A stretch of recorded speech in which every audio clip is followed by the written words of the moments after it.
Hey everybody, welcome to the Misfortunate Gamers and to our E3 2015 first reactions video. First up is Bethesda because they had the honor of going first this year. Also worth noting, Justin, that this was their very first press conference that they ever had. So let's launch straight into our very first game that Bethesda showed off, and that was Doom. This isn't Doom 4, this is actually a reboot of the series. So what they showed us at the conference was 2 single-player demos, a multiplayer demo, and a quick look at their new creation studio. We'll break down each of these in depth, starting off with the campaign. The campaign has everything that you'd expect from a Doom game. Big guns, big enemies, and lots of blood. Yeah, I've never played a Doom game before, so I've never had any experience with this game, but it definitely looks really good, and the AI looks really good for the campaign, and there's some really cool scenes with just the chainsaw that was amazing. Slicing people in half. Definitely, I definitely like their executions. They had moments in the game where you went up to an enemy and you would like rip off a limb and bash them to death with it, or shove it inside them. Lots of cool stuff. Definitely reminded me of Mortal Kombat fatalities. It was a really cool thing. Probably going to be not single player only, but the cutscenes are probably going to be single player only. I bet you can execute people in multiplayer. So let's talk about multiplayer then. The multiplayer seems to be a callback to old school arena old school first-person shooters.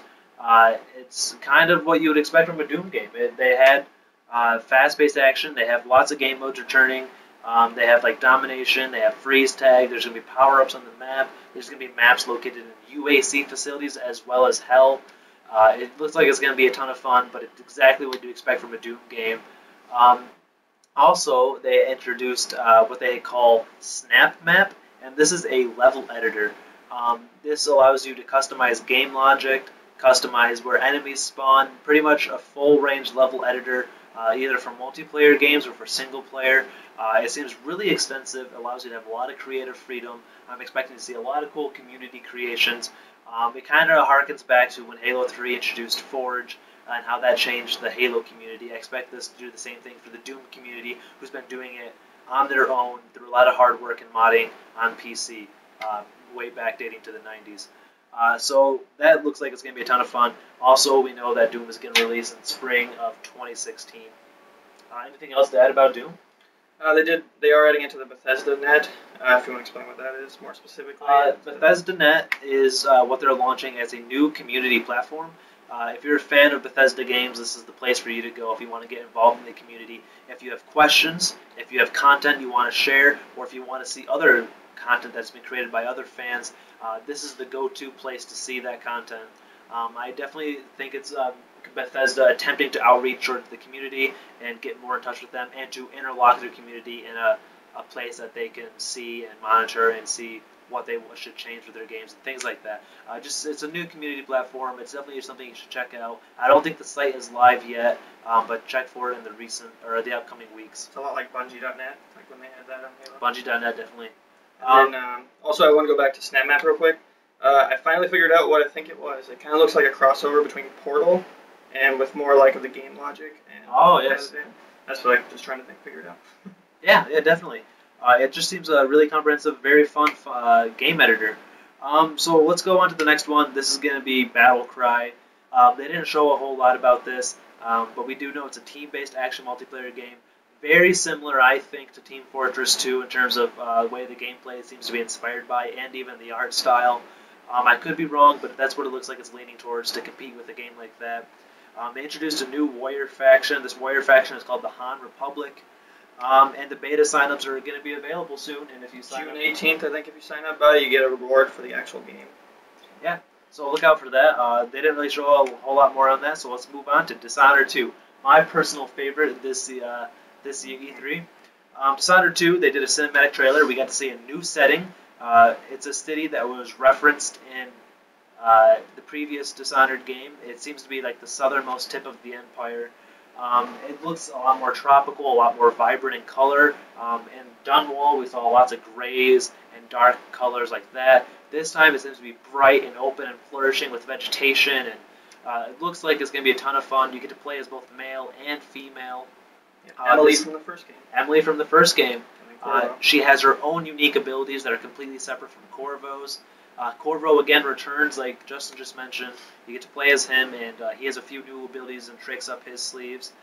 They haven't set a release date for that yet, but they did set a release date for Dishonored Definitive Edition. So they're bringing that onto Xbox One, PlayStation 4, and PC. I think PC. We do know that it's going to release sometime in 2016. That's a soft release, not a hard release. Just remember that. Definitive Edition comes in 2015. The Definitive Edition. I was so happy when they announced this. Yeah. Well, we kind of expected it to happen, but we're really glad that it did. Dishonored was one of the most fantastic games of 2012, and I really look forward to playing it again on the new consoles. Look forward again in the fall. Next up, we have the Elder Scrolls Online Tamriel Unlimited. This was kind of confusing. They mostly talked about how it just released on consoles. If you want, you can pick it up on Xbox One or PS4. And they said new content is on the way. And they talked about an Imperial city. I don't know if they specified the city, but it looks like it was in the middle of like a siege. And they also announced Orsinium, something like that. I think I might have messed that up. This seems to be like an orc realm, so it looks like maybe 2 new realms, maybe more. It was just a quick sneak peek at what's to come for the Elder Scrolls Online. Still sticking with the Elder Scrolls franchise, Elder Scrolls Legends.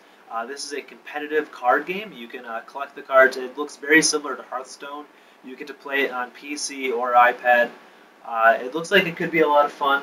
Again, if you're a Hearthstone fan, this may be something you want to check out. If you're an Elder Scrolls fan, this may be something you want to check out. If you don't like card games, well, you still have the Elder Scrolls series, or you still have Hearthstone, or whatever. That'll be on iPad and PC, and it is free to play. Oh yeah, it's free to play, so it looks like it's going to be a ton of fun. Up next is the big one, Fallout 4. They teased it for a long time. Yeah, they had the audience we've been going. eagerly waiting. They were teasing the audience with pretending they were closing the conference, but they announced it, and it's time. Fallout 4. They introduced the game slowly at first. They just did some little like concept art montages and try to draw up the nostalgia and stuff. But then they launched right into it. We know that you get to play as male or female. You get the character customization screen. This is something they did differently. It's no longer sliders and menus. You get to see an actual face and like sculpt the face, which seems to be pretty cool and really, really in depth. And then they generate a child for you and your spouse based on what your appearance and your spouse's appearance look like, and they gave it a name. So lots of cool stuff like that. It's confirmed that the protagonist, the character you create, is actually voiced, and there's thousands and thousands of lines of dialogue, which is fantastic. This is something I was really hoping to see from an Elder Scrolls game. I really don't like the silent protagonist trope, so I'm glad that they're introducing this. There's just so much. How about you talk about the crafting and the settlement system? Well, they've added a settlement system. It's kind of a little bit similar to Doom. They add that for there too. And it's a Forge editor where you can build your own city. Basically, you get money though, and you get settlers to come into your settlement and stay. And so as you earn money, as you rank up your city, basically, you can buy extra stuff. You have to defend it from raiders and things like that. And to do all this settlement creation, you have to do the crafting system they've implemented in the game. So now items around the map are actually useful. So that vase that you found, that vase is actually used in the creation of something in your settlement or decorations, stuff like that. You get to create like basically your own houses and stuff, and it seems very, very detailed. Yeah. It reminded me a lot of actually like Minecraft and games like Rust, where you build like a little safe house. That's definitely what I felt it might have been inspired by. They just it seemed to be stressing a lot of player agency and player control over what's going on in the world. It just looked absolutely fantastic. There's going to be lots of customizability between yourself and like your power armor, your settlements, your guns. There's over 50 base weapons and 700 modifications in total, and that amounts to thousands upon thousands of actual total different configurations you can have for your weapons. So very, very in-depth. They confirmed a release date, and this is a big deal, November 10th, 2015. Anything else to add about Fallout that you're... Well, if you get the limited edition, you get a Hit Boy, an actual one that goes on your arm, and you place your smartphone inside it. It's supposed to work with almost every smartphone as far as we know. And then you download a mobile app that runs with the game. I definitely think it's really cool. It's going to function as a second screen to your game, and you get to do all the Pip-Boy menus on your wrist while playing the game instead of doing them in the game. I think that's really cool. It's a great way to engage the player. I definitely think this is far away from gimmicky and goes into the realm of something that's actually cool and useful to the player. Any guesses on the price, you think? Guesses on the price. Well, it's going to come with the collector's edition. I'm going to guess around $120 at minimum. A little more. I'm thinking 150 because it does have power to it, so it's not just a standard thing, and it also has a case you can put it in. It's definitely great for all you cosplayers out there as well, or any hardcore fans of the Fallout franchise. And speaking of Fallout, one more thing is Fallout Shelter. This is a mobile game, right now exclusive to iOS devices, but soon to come to Android and hopefully Windows phones, allegedly. This is what I've seen on Twitter, so we're hoping. So no confirmed reports, but we do believe it's going to come to Android. Fallout Shelter is a game where it's a vault creator. It kind of reminds me of the Settlement creator in Fallout 4, but for vaults. It looks a lot like Faster Than Light. Looks a lot like The Sims. Lots of different games they said inspired this and something that they would want to play. It's free to play. There's no DRM. It looks like it's going to be a lot of fun. And that's currently available today if you have a iOS device. Anything else to add, Justin? I think we covered everything. I think Bethesda pulled off a great press conference. It definitely set a really high bar for Microsoft, Sony, and all the other companies. They're probably all a little bit worried because, yeah, it was a really tall order for anybody else to follow. Bethesda, great job. Good luck in your future endeavors, and good luck to Microsoft, Sony, Nintendo, etc. I really look forward to seeing your press conferences tomorrow. But that's all we have for today. Thank you.